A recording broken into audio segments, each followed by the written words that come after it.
Pasensya na, Austin. Di ko kayang suklayan yung nararamdaman mo para sa akin.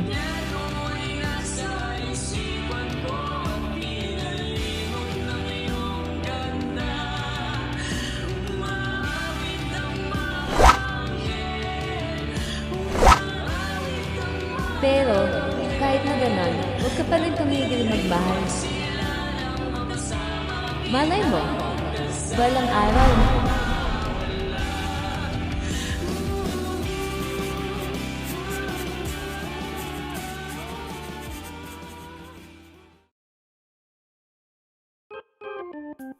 Yo, what's up guys?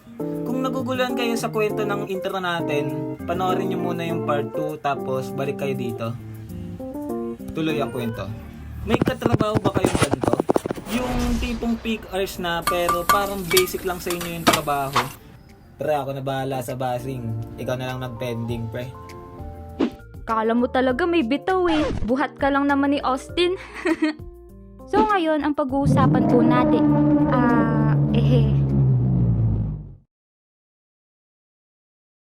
Ay, sorry. Ibang channel pala to. Yun. So ngayon, ang pag-uusapan po natin ay yung masasarap kasama sa trabaho. Irarank natin sila isa-isa.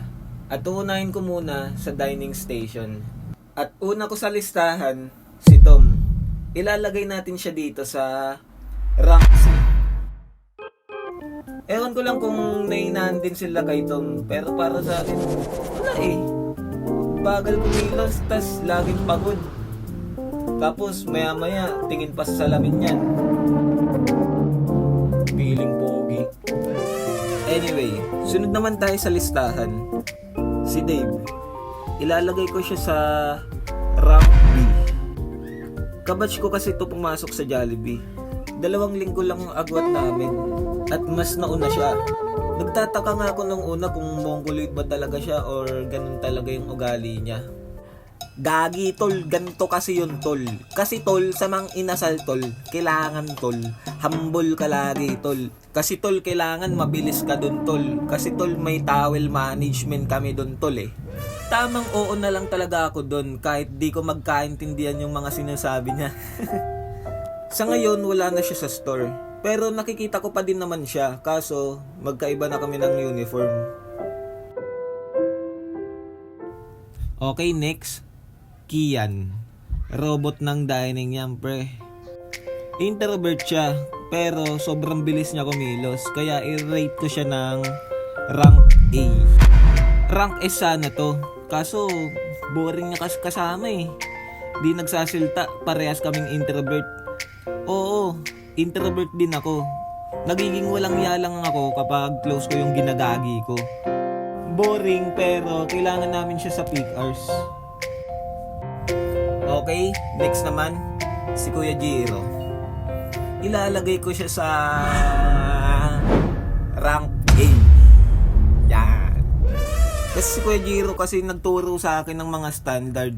Kumbaga si Dave, tinuro niya lang sa akin yung sarili niyang standard.